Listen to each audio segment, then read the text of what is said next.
Hi guys, it's Sam and I'm back with another video for Lawn Fawn. Today I'm going to make a fun card using the new Croc My World, Wild for You, Pool Party, On the Beach, the Stitched Pond die set, and the Stitched Ripple background die set. I'm also going to be using the brick stencil, but I didn't know it at the time, story of my life, so I didn't show it. I'm coloring all of my images with Zig Clean Color Real Brush markers. I use Bristol, yep, just checked, it's not Bristol, Strathmore Mixed Media Vellum Surface Paper. And I color all my images mostly the same way. I spritz some water on my craft mat and then I dampen my water brush and set it to the side till I need it. Then I use the usually 3 different shades of the same color. I start with the darkest shade where I want the shadow, then I use the medium shade, and then I pull it all out with the lightest shade. And if I still think it needs a little bit of contrast or a little bit more lightening, I will use the water brush and dampen it up again. I had to use these cute little critters. I don't personally know the difference between an alligator and a crocodile. I am fairly confident it has something to do with their snout and perhaps the height of their eyes. I don't know. Either way, I'm probably going to interchangeably call these guys alligators and crocodiles. I guess for the sake of the card, they're crocodiles since I use that as the pun. But I digress.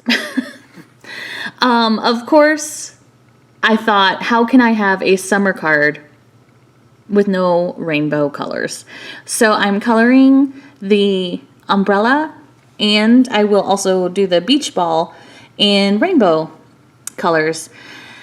And I am using brown as my darkest shade for yellow just to kind of tone down the brightness of the yellow but still add a shadow to it.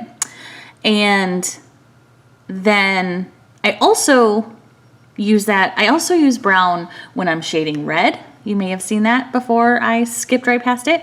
And I also use brown when I shade orange. I use different shades of brown depending if I'm using it as the darkest for red or orange or yellow. So for red, I use the darkest brown I have, then I use my regular red, and then I use a little bit of an orangey reddish, and when I pull all that out, it makes like the perfect red color, right?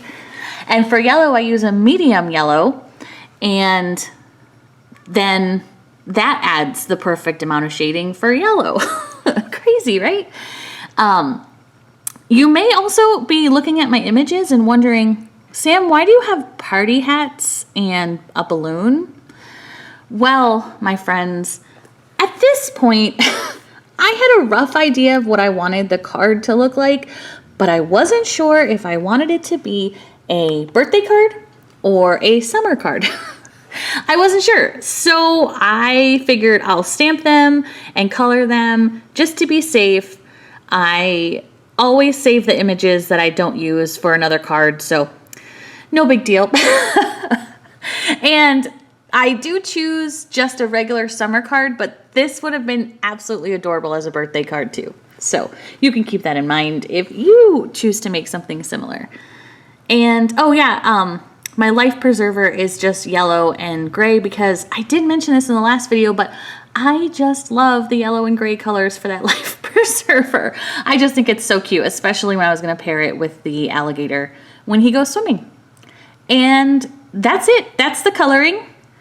Everything's so cute and happy and ready to go on a card. Okay, so now we're going to start with the rest of the card. I die cut a panel of white cardstock with the stitched ripple backdrop, and then I die cut that with the stitched pond. It's a lot of stitching, but I knew I wanted it to have that detail, so So that's why there's all the stitching. Now I'm just going to ink blend my little, I don't know if you want to call it a pool or pond, and I'm using Distress inks. I start with Blueprint Sketch, and Mermaid Lagoon, and then I use a little bit of Wilted Violet at the darkest part just to really saturate the deep end, quote unquote, of this pool. And then I finish it off with my lightest color, which is Salvaged Patina.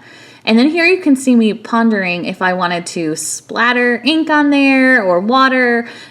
If you know my cards, you know I am 1000% all in when it comes to splattering distress inks. It's just my favorite thing. And I chose not to for this card. I had restraint. So you can tell me, should I have added splatters? I mean, it's water. I thought, why not? But I didn't this time. Let me know what you would have done. Next, I'm using the brick stencil and white embossing paste, but I didn't want to do white on white this time for the background. So I just used a little bit of manatee ink and I mixed it with my white embossing paste. Here, I ran out, so I'm going to do it again.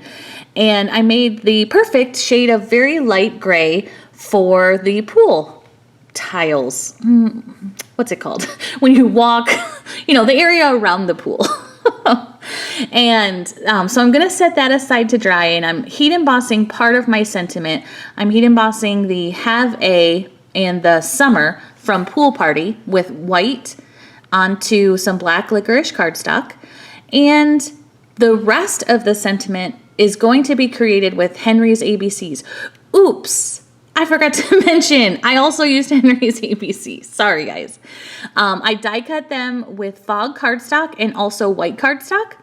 And for the white cardstock, I'm going to use Twisted Citron and Lucky Clover Distress Oxide inks to add some color. Because since I'm making a pun, I really wanted to highlight that pun. So they're crocodiles. I'm highlighting Croc because they're going to have a croc in summer instead of a rocking summer. Like, have a rock in summer, have a croc in summer. I thought it was cute and funny. So anyway, this is like the simplest ink blending. And then I'm just going to overlap the fog cardstock on top and have a little bit of the green cardstock peek through. Like I said, just for a little bit of emphasis, nothing crazy. I wanted to go gray because I didn't want a stark black contrast since I already had black with the rest of the sentiment. As I was putting the card together, the gray kind of blended in with the background, so maybe it wasn't the best idea, but I liked it in the end. Okay, so I'm using the Lawn Fawn glue and attaching everything to my card. And I'm using also my acrylic block to hold down everything. Since the background is so textury, it kind of needs a little bit of help sometimes. So that's where my acrylic block comes in.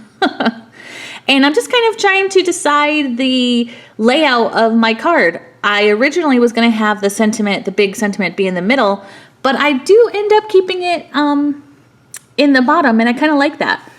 It, you know, really helps not distract from the scene. So, okay, that's what I decide on. I have foam tape on the two tiny banner strips, and I'm just going to pull those off and set it aside, I guess, because now I'm attaching the umbrella. Again, using my acrylic block to hold it down. There's foam tape on both alligators and the speech bubble, and I'm just taking those off, and once that's all off, I do also add glue because I don't want this card falling apart in the mail. And now I'm going to use the same glue to attach the sentiment to my card. And it's really easy. I did leave a little bit of space between the croc and the ing, just because at first glance you may not know what that word should have been. Crocking. So hopefully it, you know, helps make the pun stand out. That's the point. I can't resist making a pun, especially when I have these cute Lawn Fawn critters. Puns are just the best part of opening a card and then getting a cheeky little laugh, right? Also, the tiny alligator in the inner tube, I just can't. It's just so cute. cute. I love it so much. And he's saying keep cool because I don't know about where you are, but it is currently so hot here. I live in South Carolina and it's always hot, but it is especially hot this year. All right, so everything is attached and I'm just going to add some tape and put it onto my actual card base. And the card is done and look how happy and bright it is. I love the pun. I love those crocodiles and the colors really just are so exciting. I hope you had a great time making this card along with me. Be sure to check it out on the Lawn Fawn blog and have a great day. Bye.